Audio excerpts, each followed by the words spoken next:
full Let's sound. hope the audio works. Oh. Yeah. I see the audio. Hey. One setting too, if there's a way to make it mirror the camera, because all the just those little words are backwards. Like You're right. stitches, which I'll say them out loud, but it's all good. Maybe such would be awesome. I know you can do that in Zoom. I have no idea about YouTube Live. Where am I going? Okay, YouTube.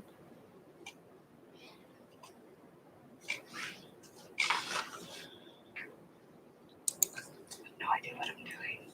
There's some.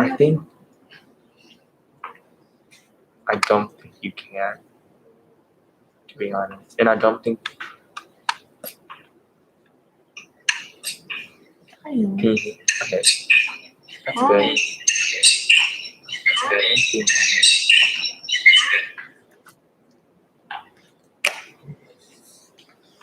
I'm thinking that, so. I hope this is fine because I don't think we're able to. Oh yeah, it's okay. No, it's all good. I'm glad I could use the camera I brought. That's awesome. Thank you so much. Yeah, thank you. Yeah, that's not one of the weird I see. I don't need a lot. I don't get to have like a pop star moment. No, I'm just kidding. I mean, it will work, and I'll just make this entire room. I'm totally kidding. It's all good. No, I mean, it's just saying. I'll leave it there just in case. I mean, Just in case they can't hear you or something like that. yeah. Just turn it on.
Yeah.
Oh,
you're totally good. I was just trying to.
Okay, it says like The comments are probably turned off because we saw this as make kids. Yeah. I'm gonna change it. Okay.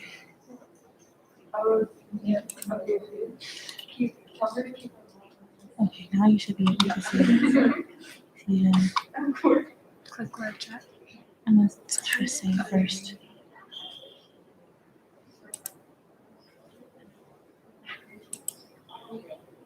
enable live chat.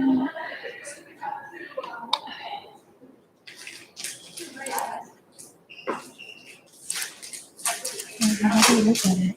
And I don't know. Maybe voice.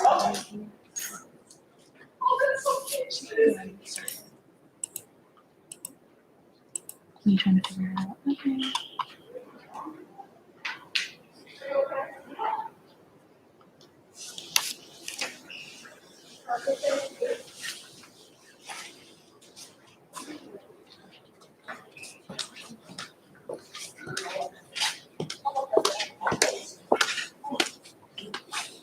Hi everyone, I think we're ready to go. I'm not mic'd up, I'm just talking normally, so I don't know, can y'all hear me okay at this volume? Okay, let me know if I get quiet and you can't hear me. It's no worries at all. My name is Erin Frisch. I've been doing embroidery for about 3 years. I've been an artist my whole life, but 3 years ago I took an embroidery workshop and something just sort of clicked, like, oh yes, this is my medium. I started teaching kind of, random jobs like at my work. I used to teach strangers in the parks through Airbnb experience. But my main teaching gig is at Oil and Cotton. And thanks so much to the TWU team for partnering with Oil and Cotton and getting me here, especially Haiti. Thank you so much. I will show you all Oil and Cotton's website really quickly. And this mouse makes me feel like a grandma. I promise it's not me, it's the mouse. There we go. So this is Oil and Cotton. It's run by 2 women business owners, Shannon Driscoll and Kaylee House. It's in Oak Cliff. And y'all can see some of the adult classes that they are offering. I'm finishing up my master's, which hopefully will happen in May. I'm getting my master's in art education at UT. So I have a pause on teaching except for opportunities like this. But hopefully I will have some classes live in the summer. But you all can see the really awesome things that we have to offer at Oil and Cotton. Mostly virtual right now, but we're starting to bring back in-person stuff. And we also have kids classes. So if you know someone with little ones in the Dallas area who wants summer camps or camps during the year, that's Oil and Cotton. And then here's my website. It's a good way to find where I am and all the places. I have a small Etsy shop. I'm on Instagram. That's where I'm the most active. And then I will briefly show y'all just a little bit of my work. So as an artist, I'm kind of inspired by interior spaces, domestic scenes, everyday life. I have endless inspiration from plants, and of course my cat Theodore. And also the desert. I took a trip to Big Bend a couple years ago and just have endless inspiration about West Texas and the Chihuahuan Desert. And then that little cactus that you're seeing, that is my very first ever embroidery that started it all with an artist named Sarah K. Benning, who's just amazing. She's very active on Instagram, has really inspires me as a business owner and an embroidery artist. So definitely check her out. She's amazing. I guess a little bit more about me. I work at the Nasher Sculpture Center. I'm a museum educator as well as being an artist and doing embroidery. So I think that covers it about me. I'll probably remember something I forgot to say later. Today, I'm going to be demoing some different stitches that y'all can utilize within your embroidery kits. TWU purchased these kits, so I'm here to sort of help y'all master the stitches that are included in these kits. So I'm kind of the in-between to help y'all dive into embroidery. I guess first I'm curious, who in the room has done hand sewing or embroidery before? So raise your hand if you've done hand sewing or embroidery before. A mix. I see some beginners too. That's great. No worries at all. Yeah, I think we're ready to get started with materials and how to embroider. So I'm just going to pull up our YouTube live so we can all see my hands really big. Okay. So let's see. Y'all have your kits and your hoop. So you'll want to go ahead and open that up. and get out your fabric that you're going to be using today.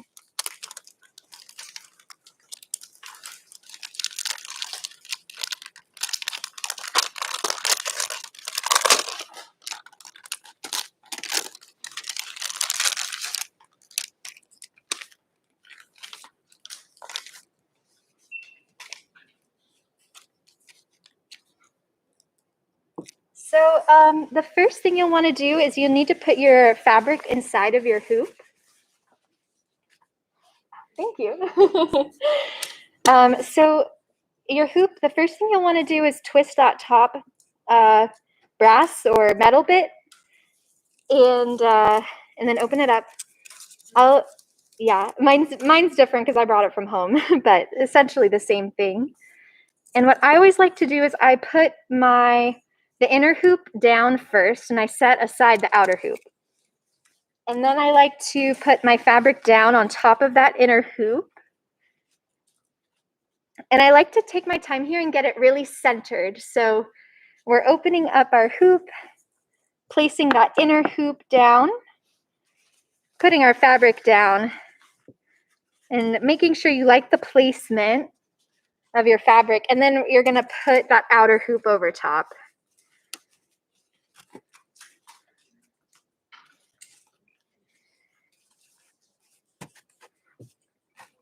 And with my style of embroidery, I really like to leave my work of art in the hoop. I don't usually take it out. It can damage the fabric if you are planning to take your fabric out of your hoop later, if you leave it in there. But I like to leave it in there, and I always think of the wooden hoop as a frame for my art later. But if you were embroidering on clothing, you would want to take your fabric out of your hoop every time you stop working on it. Once you have the placement and you're really happy with it, you're just going to want to tighten up at the top and then kind of tug in a circle all the way around. This fabric's actually pretty thick, so it's holding in there really well. But I just like to make sure my fabric is really, really tight in there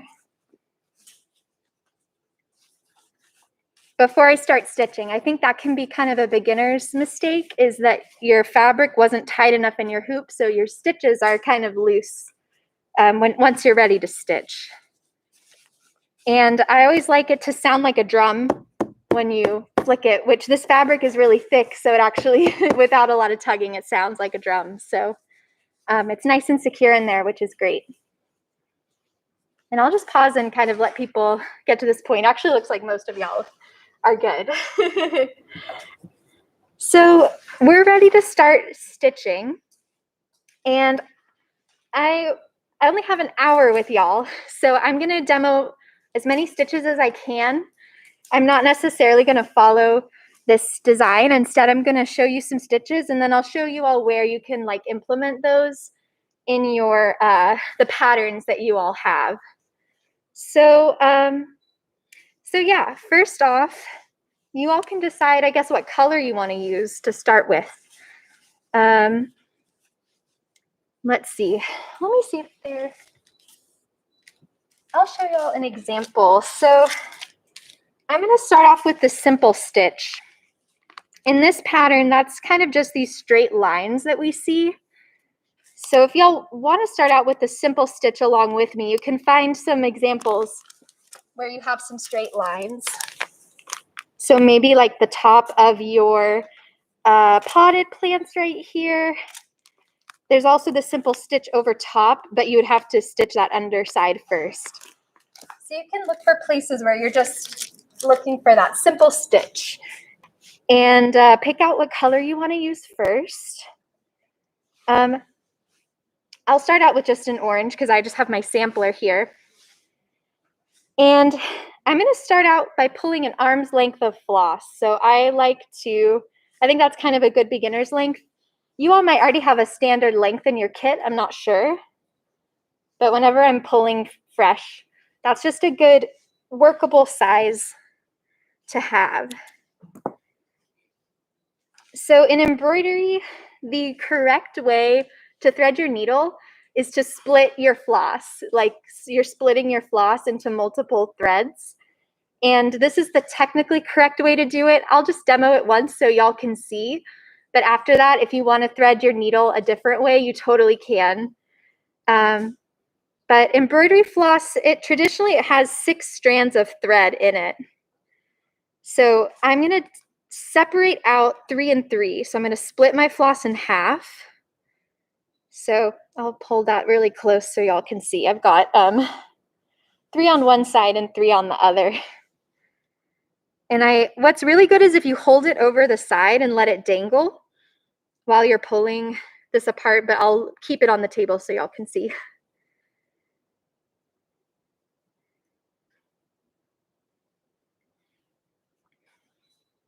So I'm just splitting my floss in half. It's getting a little tangled, but not too bad. And then I have 2 pieces that I can work with in the future.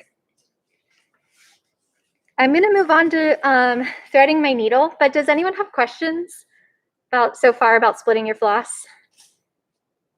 Okay, just let me know if y'all have questions. Feel free to interject.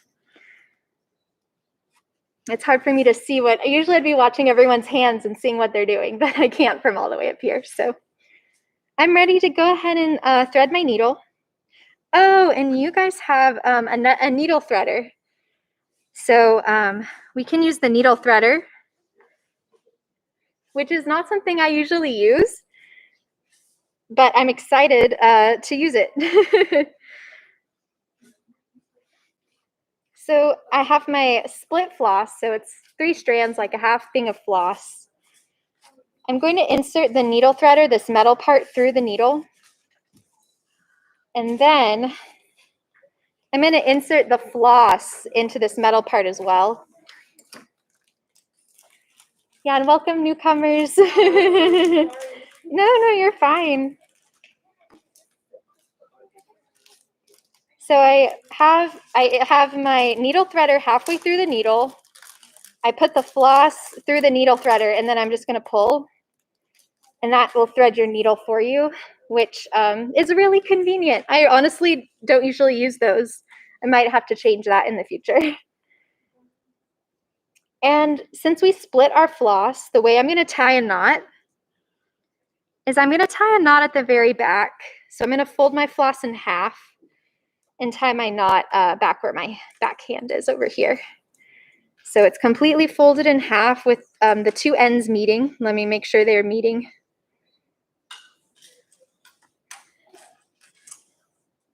Back here. And then we're going to tie an overhand knot to tie a knot. So I'll go ahead and keep going. Hopefully y'all are still with me. It's okay if you're behind. But so to tie an overhand knot, it's just a simple sewer's knot. But I like to make a teardrop shape and then pull the end of my thread through. So I'm making a teardrop shape. I'm going to go through the hole with the end.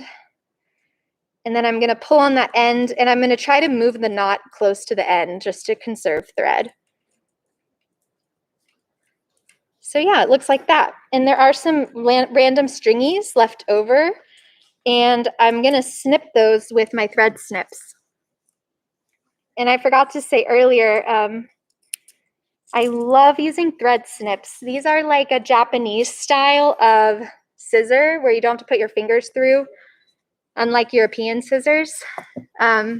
These are really quick and convenient. They're awesome. So there I have my my needle threaded and ready to go with split floss. Does anyone have questions? Okay, yes, thank you. Yes, totally. Let me get my floss ready. So y'all have needle threaders in your kit, which is very convenient. And then I'm going to put the needle threader through my needle, the eye of the needle. I can't see. Okay, there we go. So I put the needle threader through the eye of the needle. And then I'm going to take the end of my floss and put it through that little metal part of the needle threader. Oh, I think the screen turned off. Okay, it's back. Thank you. I would have kept going without it. So there's the floss and the needle, and then the needle threader is poking through. So the last step is to just pull the needle threader through the eye, and then you've got your floss threaded. And I'm going to go ahead and tie it at the end again because we split our floss. I think some friends were still coming in when I was explaining splitting your floss. But it's basically, you will just take like three and three strands of thread, pull them apart and unravel them, and then put them back together. And that is the technical correct way to thread your needle when you're doing embroidery, but feel free to break the rules as well. So 3 and 3. That's right.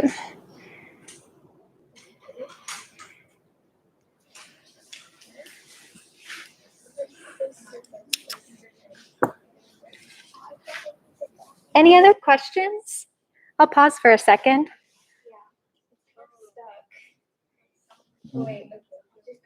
Yeah, or you can dangle it off the side of the table too. It'll just get caught on things, and I feel like half the battle in embroidery is trying to prevent knots from happening. Yeah. Wait, so do we do different? You'll just want to pick whatever color you want to start with. I'm going to be just demoing some stitches, but if you want to pick a color from your pattern that you have, you can start that. Yeah.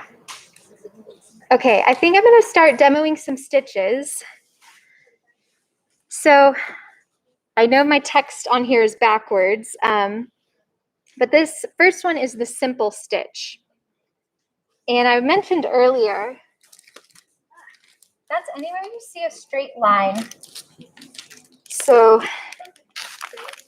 like these little leaves, those are just simple stitches.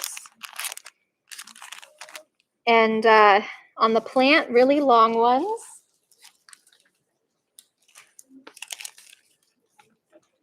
I don't really see one in this pattern, I'll be honest. Maybe the little prickles on these.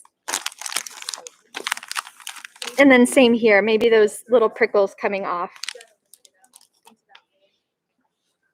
Okay, so we have our needle threaded and ready to start stitching. So for the simple stitch, we're going to come up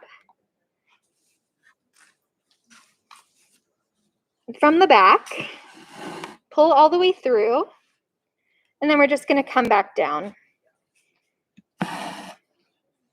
So very simple.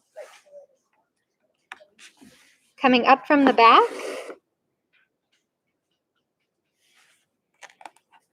coming back down. And there are a lot of different ways you could use this. Actually, when you do a bunch of them close together in different directions, it's called the seed stitch because it looks like you spilled a bunch of seeds on the table. So when you kind of group a bunch of the simple stitches together, that is called the seed stitch. You could also combine your simple stitches and make a little flower. So you could come up and come down. And we'll just repeat that a couple times. So maybe do like a five pointed flower or like 5 points on a star. And that's going to be another way to use the simple stitch. And I think I did kind of see that on one of the kits that y'all have. And I'll point that out to you.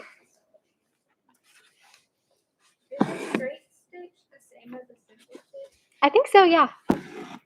Yeah, that's the other thing. There are a lot of names. And there might be names in y'all's kits that are different than the ones I'm using. So let me know if that's the case, if y'all see one.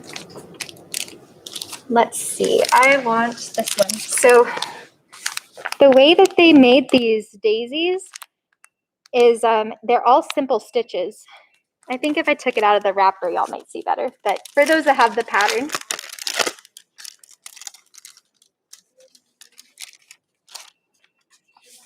yeah, those are all straight stitches that are kind of coming together around the center of the flower. Any questions up to this point or about the simple stitch? Okay, cool. I think we're ready for the back stitch. I'm going to just tie this off, which I didn't talk about tying. I'll talk about tying. So I always recommend give yourself some room when you're ready to tie a knot on the back, especially if it's your first ever knot on the back, because when your thread is like this short, it becomes really hard to tie a knot. I say give yourself 2 needles length in order to tie a knot. So it's essentially the same as the overhand knot. So it's the same thing you did when you were threading your needle, but the only difference is now your thread is attached to this fabric. So we're gonna make a teardrop shape just like we did before. Let me make sure y'all can see my teardrop. And then we're gonna go through the hole with the needle. That got twisted. Let me start that again. Okay, teardrop through the hole. And then I'm just keeping some tension right here with this hand where the thread meets the hoop. And I'm gonna start to tighten. I'm gonna adjust my grip a little bit. Tighten again. And then for this last part, I like to put my nail down and pull. And that way the knot is gonna be really flush against my fabric. So I'll do that again. I'll make a teardrop shape, go through the hole, maintain tension where your thread is meeting your fabric, and then just pull, adjust your grip. Try to keep the knot flush with the fabric. And then the last stage, I put down my nail and pull. And you really only need 1 knot. I was just showing you twice for demonstration purposes. And that's how you can tie a knot on the back of your fabric. Okay, I'll go ahead and jump into the back stitch. So let me just get my thread ready. You know what, I'll use this other one because it's longer. So the back stitch, I can see that in this design where you see all those little tick marks following right here, following the stem. That is the back stitch. I think I don't actually see it in this one, so I don't see the back stitch in this design. It's in this one on the leaves. You can kind of see those little tick marks and probably where the line of these leaves are going too. And then in this one, they might have used it kind of for the lines of these different plants. It's really good for straight lines and outlines.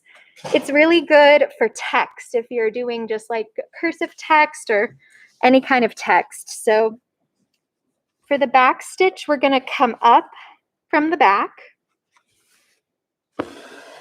I'm going to come back down 1 needle length away. And then I'm going to come up a needle's length away. And then I'm going to go back down through that original hole so that they're all connected. And then we just keep going. Come up a needle length away. And then go down. And you just repeat that. And you can follow any line. It can be curved or straight. If you're following a curve, the length of your stitches will just need to be shorter to follow that curve.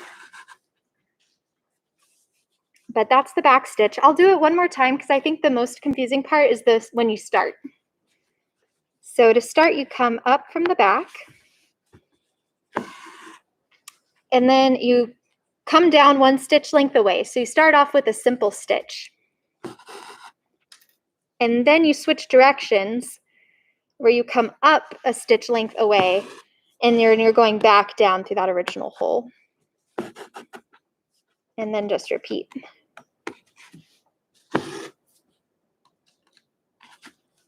Any questions about the back stitch or anything I've said so far? Okay.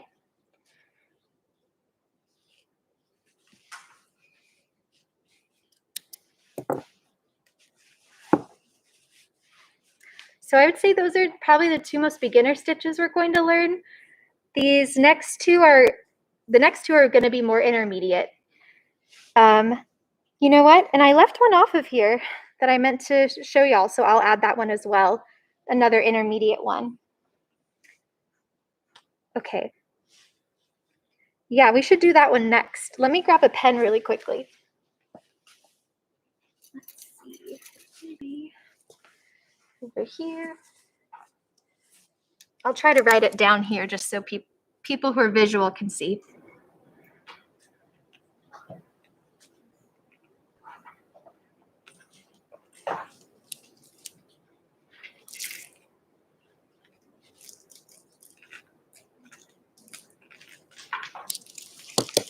Okay. Next up, we're going to do the satin stitch, which is my favorite stitch. Like if I could only use one stitch all the time, it would be the satin stitch. It's used for filling in large areas with thread, which I kind of call my technique of embroidery painting with thread. So you're filling in lots of areas when you use the satin stitch. So you can see it here on these little tentacle leaves in the plant one. I don't actually see it in this design.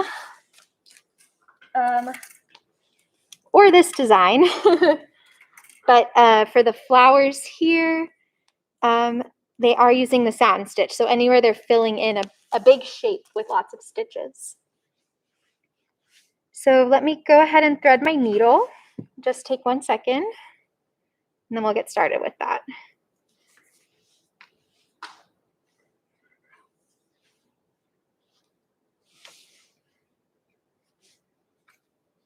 Oh, sometimes I use saliva to like help thread the needle. Oh, because I didn't, because I have a needle threader. I'm like, that's not COVID safe to use your saliva.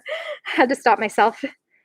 I usually teach virtually from home. This is actually the first time I've taught in person in a year. So I'm excited to get to teach in person and have people in the room. Okay.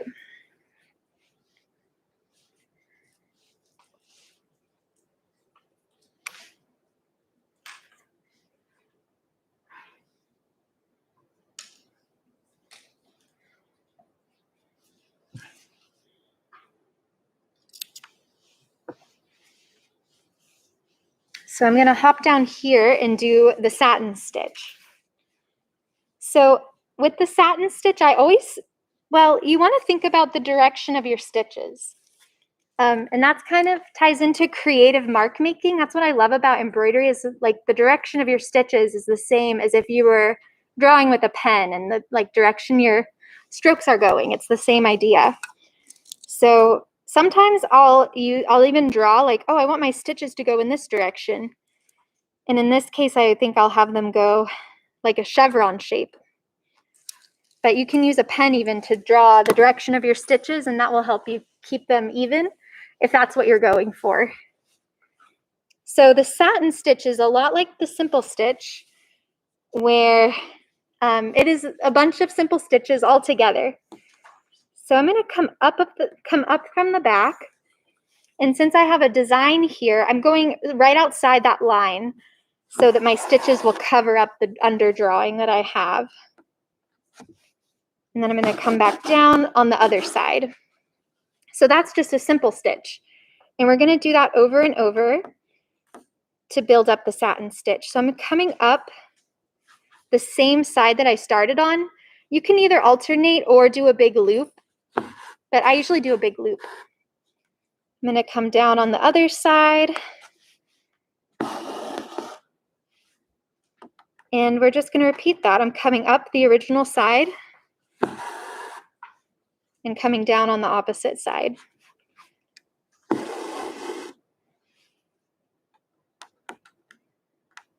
And I'm going to keep doing that to fill in my shape.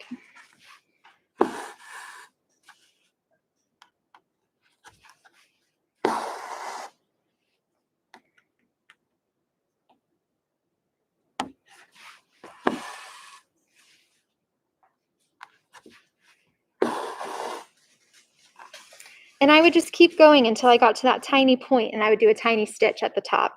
And then I would hop over and just fill in the other side. I forgot to explain why I always start in the middle of a shape.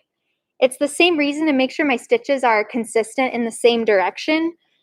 Like if I started at one end and went to the other side, my stitches might start to change direction, which is not a huge problem. But if you're going for super straight, super even, then that is a way to help you get that, look. Another cool thing about the satin stitch is I love it for leaves.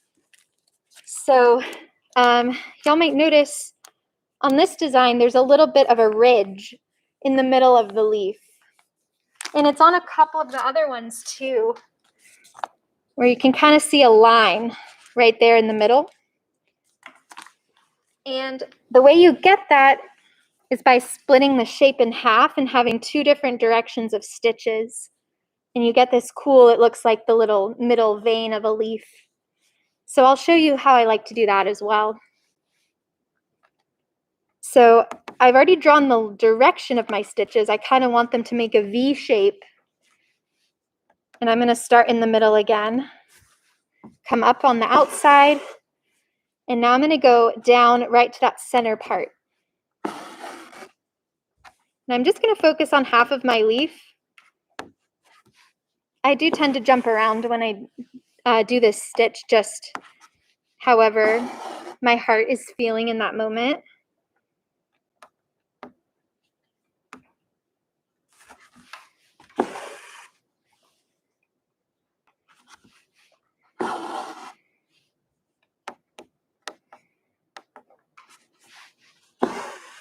So I'm going to take a second and just fill that part in for a little while. I'll probably hop over to the other side now, just for the sake of showing you all. So I'm coming up from the outside of the other part of the leaf, and now I'm going down in the middle.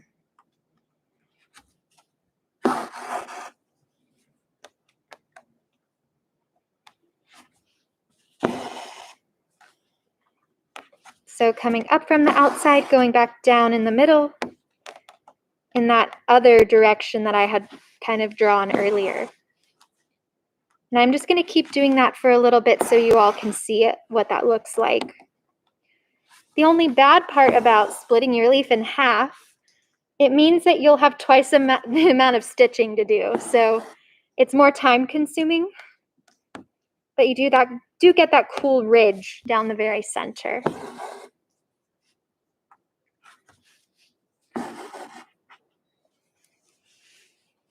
So yeah, you can see that that little ridge starting to take shape right there. And yeah, I think that does it for the satin stitch. Any questions so far? Okay, cool. Need to remember to look at this side of the room. Don't want to forget, y'all. For some reason, my eyes are like going this way, but.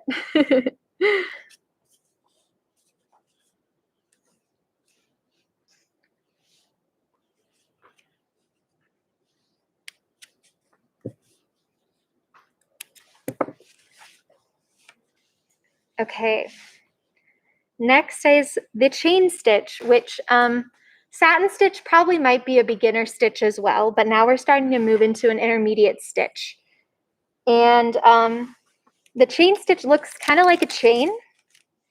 You can have the chain stitch connect, kind of like the back stitch was, where all of our stitches were kind of building on each other. Or you can have the chain stitch where it's just by itself. So in this one, we have these cute little leaves. I know I saw it on some other ones.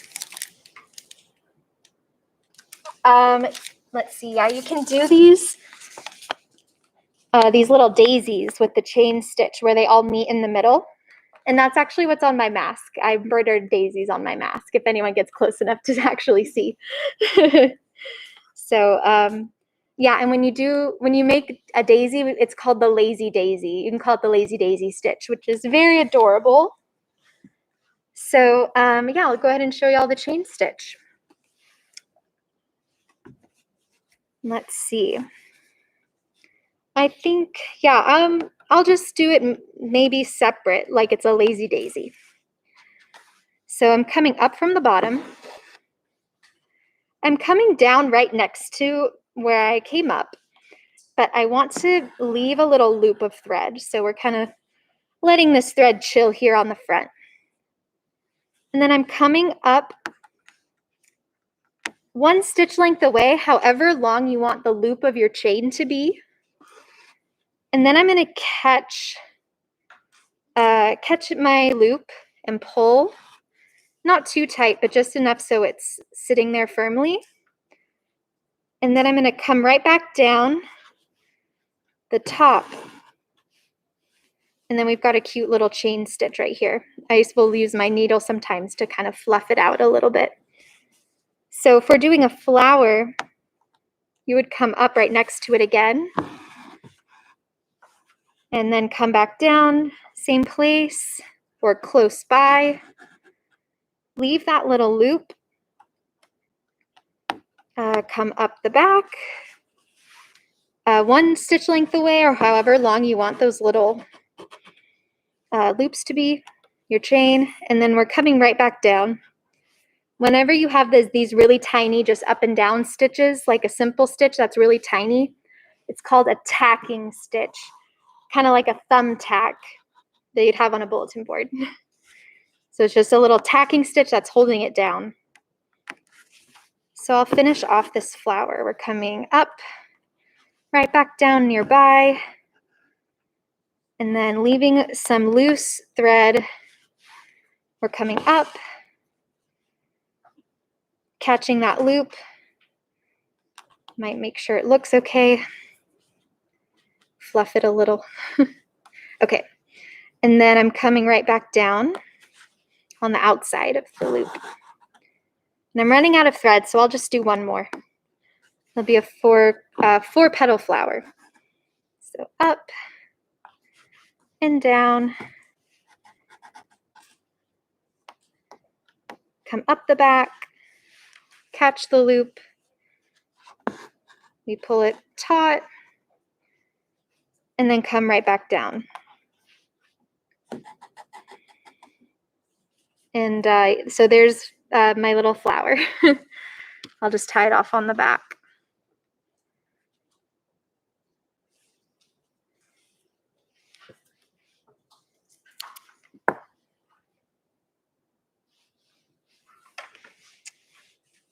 And I will show you all the chain stitch when it's connected. I don't think that's in any of the kits, but why not? Let's take a look. So let me get some floss.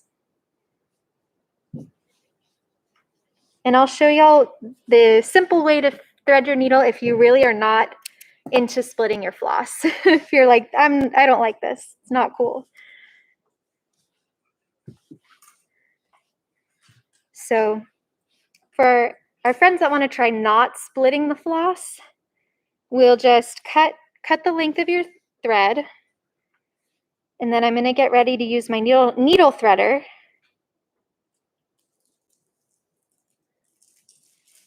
And we'll go through the metal and just pull through.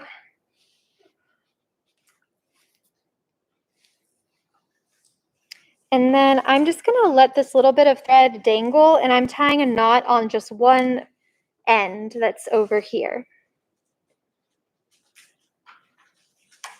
And I'm just doing that overhand knot again. So when I split my floss, the first time the thread was folded completely in half. This time I have a little friend just chilling, hanging out, not attached to anything, and my knot's at the very bottom. If you've done any hand sewing, you've probably threaded your needle like this. The only bad part about it is that you have a lot of thread that's folded where it folds in half, and you really are going to only have ultimately the 6 strands of thread. So it makes a big hole in your fabric when you only need a hole big enough for 6 strands. So that's technically why people split their floss in embroidery. Very exciting, I know. Just kidding. Okay, so to connect that chain, we're going to start off with that same loop. And it's actually getting stuck in my fabric because I didn't split my floss. That's okay. We'll see how it goes. And then I'm going to come back down next to it and leave a loop. And now I'm going to come up, catch the loop, and I'm going to pull it a little bit tight. And we're ready to start the next chain. So instead of doing a tacking stitch, you're just going to come down right next to it and start your next loop. And that's how they connect. It's not happy. Be happy thread. Yeah, it looks like it has a little knot maybe.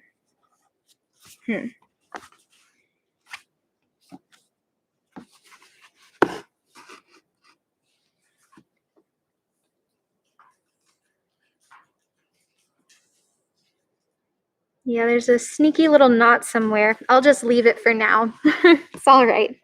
So we're going to catch our loop.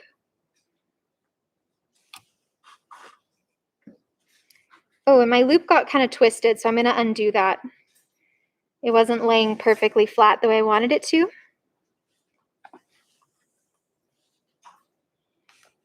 That's how it should look. I do that a lot where the chain stitch gets a little twisted. And we're just ready to start the next one. This can also look really nice with lettering, like if you had your name in cursive or something and you wanted to use the chain stitch to stitch a word.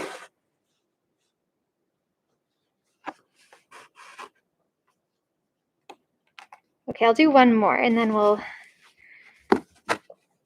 leave the chain stitch there.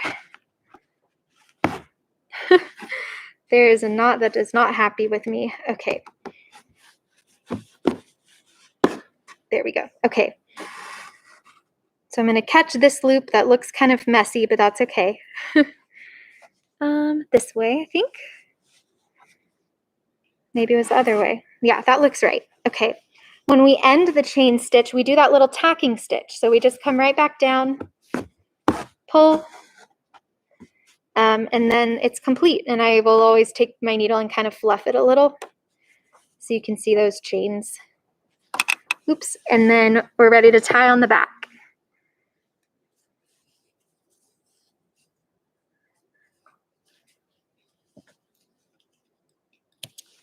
Okay. Awesome. We just have 2 others left and we'll see if there's extra time. I don't mind doing there's one more I might squeeze in if, yeah, depending on how much time we have. How are y'all doing? Maybe thumbs up or thumbs down. I usually do this on Zoom. How's it going? Okay. And no one's like, I hate embroidery. Why did I come here? No. Okay. All right, we're ready for the French knot, which I would probably say this is intermediate to advanced, but once you get the hang of it, you can do them really easily. Just, you'll want to probably practice it the first couple times. I actually was teaching my friend who was in med school at the time, embroidery, and the knot is kind of similar to a knot that she did learning about surgery, so she got it so fast. I was like, wow.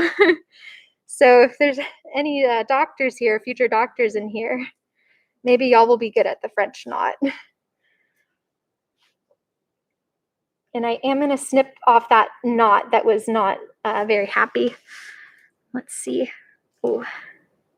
Okay, I'll have to rethread.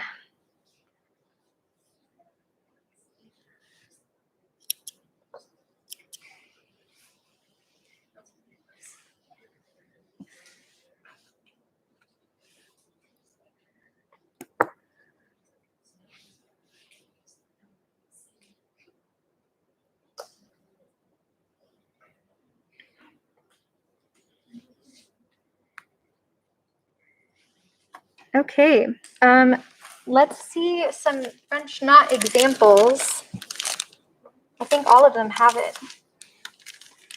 So the French knot is really awesome, like in the middle of a flower. You can do a bunch of them. Or you can do them on, like it's making this, I don't know what type of flower that is, but that makes me think of heather or something. I'm not sure what flower it'd be. They've got it on this plant to make it look all nubbly. Give it some texture. Here they just have them sprinkled all over the place to kind of fill in. Yeah, lots of little baby French knots all around oh, and in the middle of these roses. Oh, I'm just noticing the labels. I hadn't even looked at closely to notice that this is where all the labels are of the different stitches. This one it has some French knots right here at the very end of this little dandelion looking thing. So little circle French knots right there. So let's tackle the French knot. So we're gonna just tie a really cute little knot. We're gonna start by coming up from the back. And this one I have to use 2 hands. So maybe I'll put it on this so it's at least a little closer. So I came up the back. I have some tension here. Actually, I'm grabbing it with my fingers first. And then I'm going to wrap it around my needle. So I'm going to wrap it around 3 times. 1, 2, 3. Maybe I'll do 4. Why not? And then I'm going to come back right next to that original place where I came up. And then I'm pausing where my needle is just halfway through. And I'm kind of tugging with this hand over here to have not super tight, but enough so that all those little loop-de-loops are, they're stuck down here at the bottom right up against my fabric. So I'm still maintaining some tension, and I'm going to reach around the back, pull the needle through, and keep pulling. And then it ties into a really cute little knot right here. And I lost my thread, so I'll have to rethread that.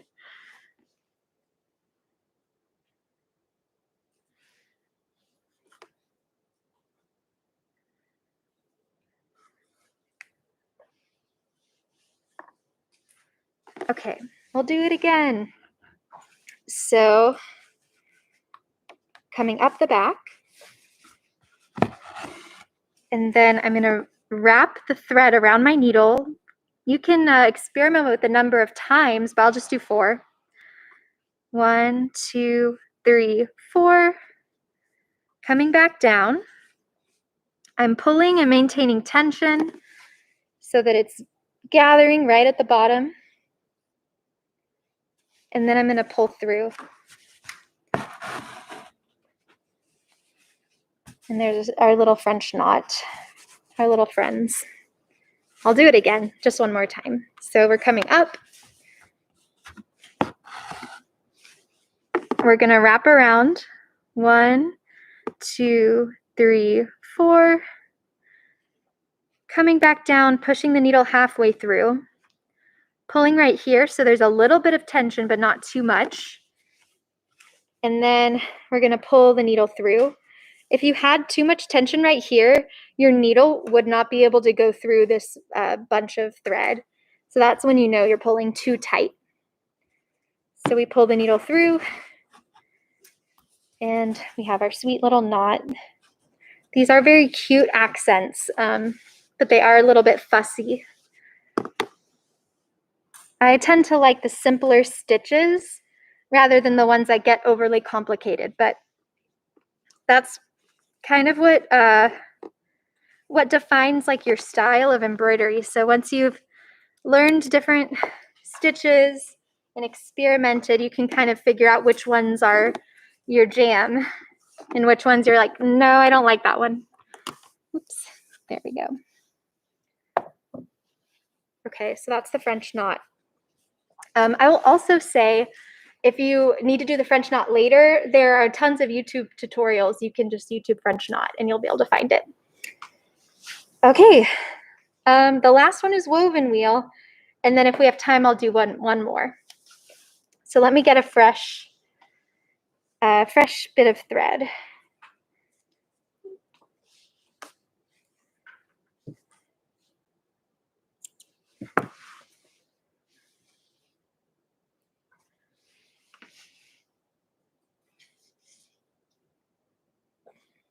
Yeah, and we started at about, I think 6:40, so I'm planning to keep going until 7:40, just so people know. I know sometimes people have places to be, so but hopefully y'all can stick around.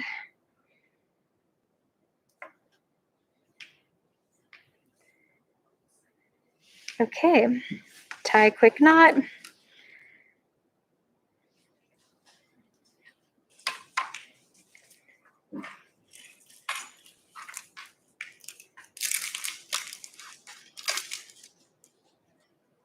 Okay. So the woven wheel is only on this pattern. It's this really chunky rose that we see. And it uses a lot of thread. Yeah, if you have these really big roses, you'll need a bunch of thread, which is all good, but so we're actually going to start by doing something similar to this. We're going to use some simple stitches. I'll draw it so y'all can see.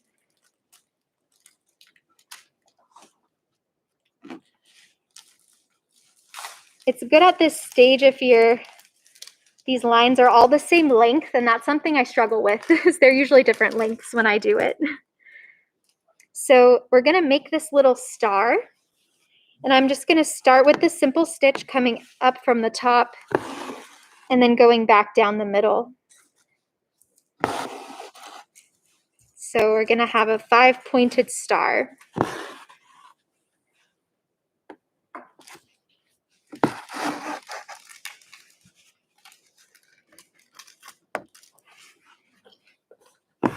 Thank y'all for coming.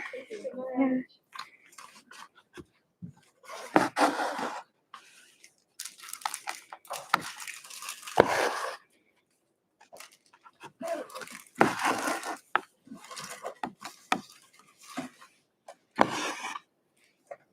Okay, so simple stitch to get this 5-pointed star.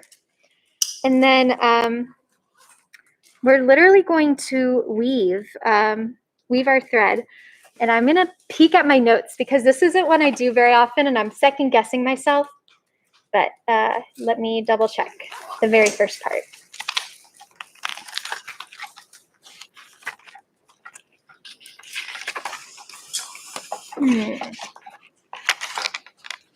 The wheel.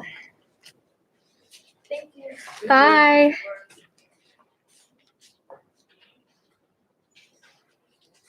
Okay. Never mind. Okay, I'll just go for it. I'm pretty sure, let's see. We're just going to come up very close to the center. And then we're literally going to start weaving over, under, over, under, over, under with each of these little points of our star. So this one right here, I'm kind of going over. So I'm going to go under the next one. And then I've already positioned my needle so it'll go over the next one. And I'm pulling it really tight so it's concentrated in the middle. I'm going under and over, under, and over.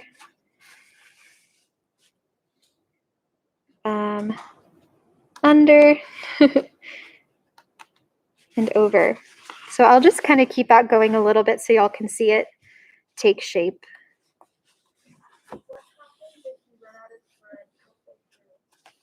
You can just tie it off on the back and just start new. Are you with the woven one specifically? Yeah, because I have the flower one, and I'm Yeah. nervous that for the big one, it's like I'm gonna have to do it. You can tie it off on the back and just start with another color. And you can even switch colors, like if you wanted a multicolored rose. So people even do that intentionally. Good question.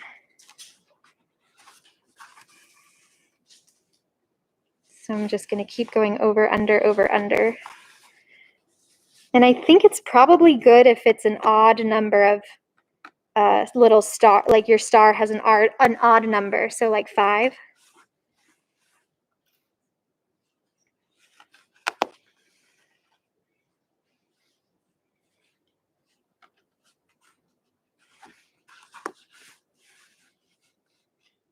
Yeah, I think we can kind of see the teeny little rose taking shape.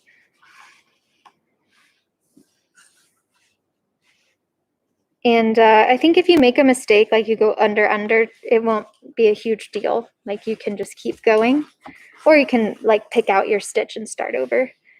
I'll probably just leave it there, but if it wants to focus, yeah, there's the teeniest, tiniest little rows starting. I did notice that it looks like they have French knots in the middle. So you wouldn't start from the middle. What I would probably do is do your star and then stitch all those French knots over the top of the star and then start weaving around your French knots. Okay, we have like 4 minutes left. Does anyone have any questions? Okay, I might show y'all one more, and I've never done this stitch before, but I think it's on y'all's it's on one of them, so I might as well give it a try. So this plant has a really cute little tassel. So it's like it starts at the top, and there are 2 little tacking stitches here, and then at the bottom it's like just hanging out. So let's see if I have enough thread. I might just steal from this. I have a feeling this one will take a lot of thread, so I'm going to start fresh.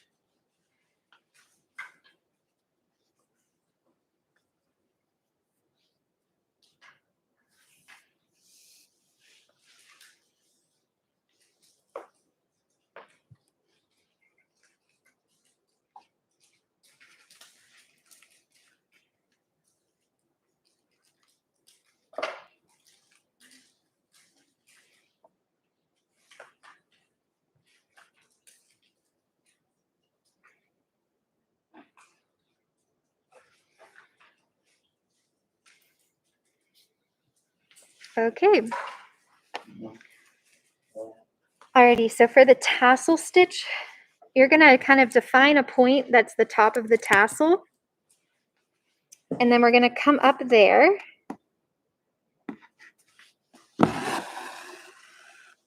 We're going to make a loop. I'll probably just hold it with my finger and then come back down.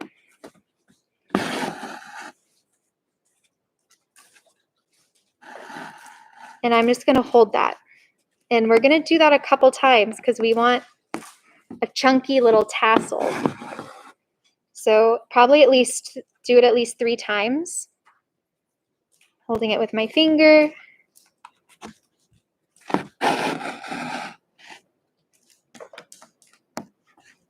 And one more loop. Come back down. Okay, so I'll just stop with 3. That sounds good. And then let me look.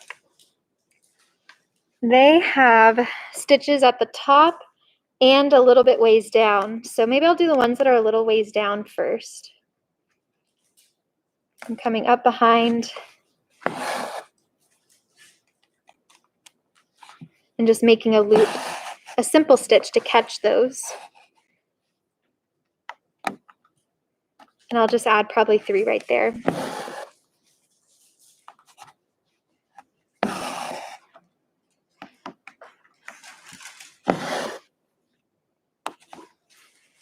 And then they have some at the top too, so I'll just do one really quick at the top.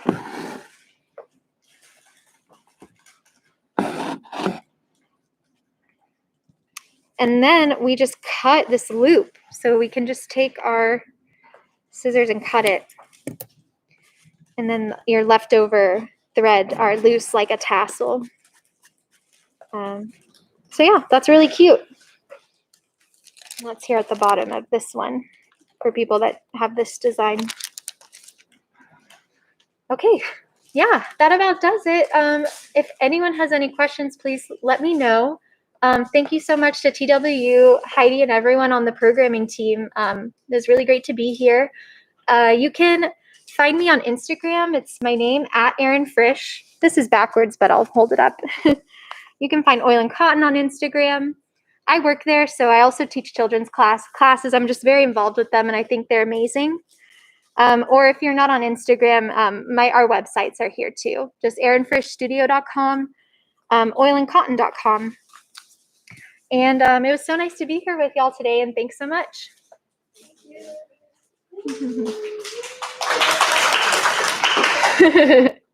And please feel free to ask questions. If you want to come up one-on-one, like feel free. I'd be happy to answer any questions y'all have. And happy stitching.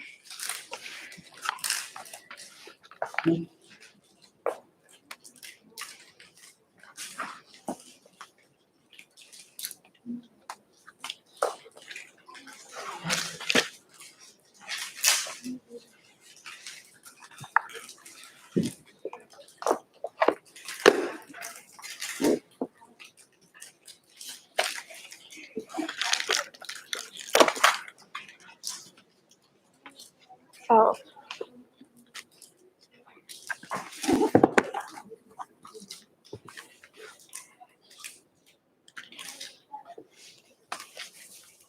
Hi. I'm gonna look up your Instagram. Oh yes, totally. See it. I know it's backwards. Maybe I'll just spell my name for you.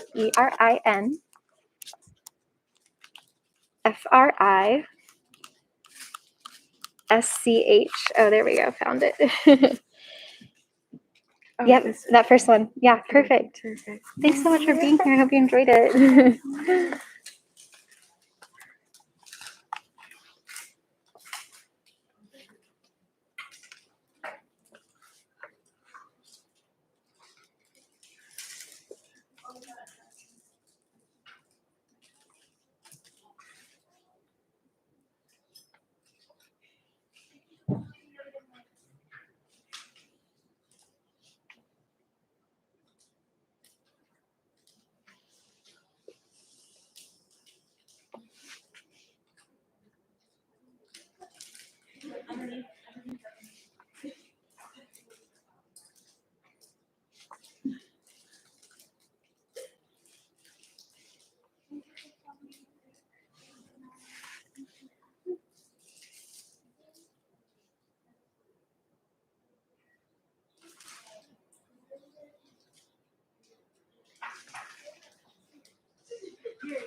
Oh,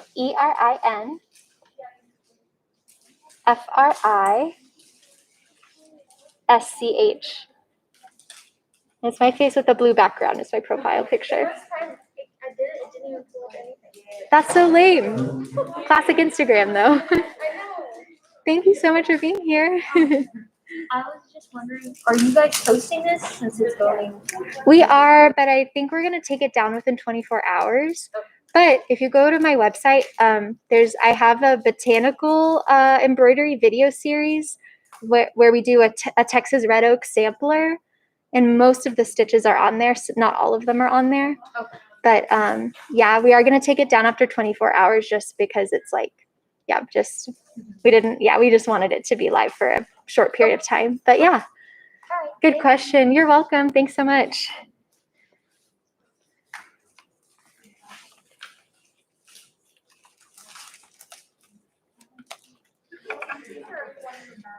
Oh, they're yours. Yeah. Yeah, the whole kit. Yeah, and the kits aren't even mine. They're TWU's. So yeah, keep those thread snips. They're awesome.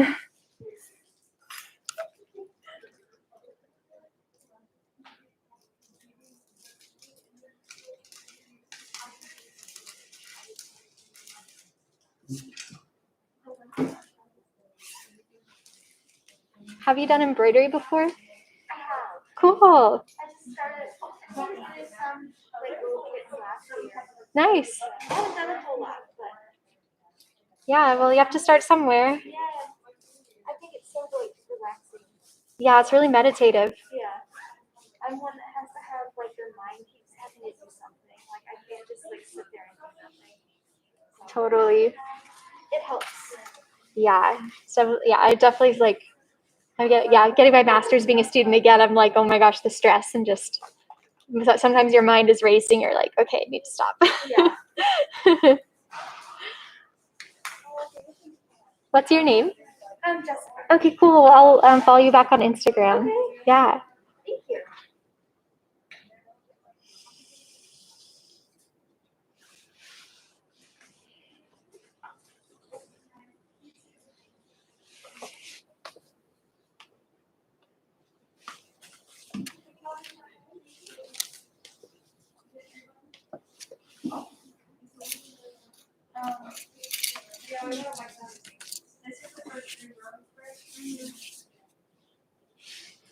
I'll stop the stream. Oh, thank you. As interesting as our random conversations are.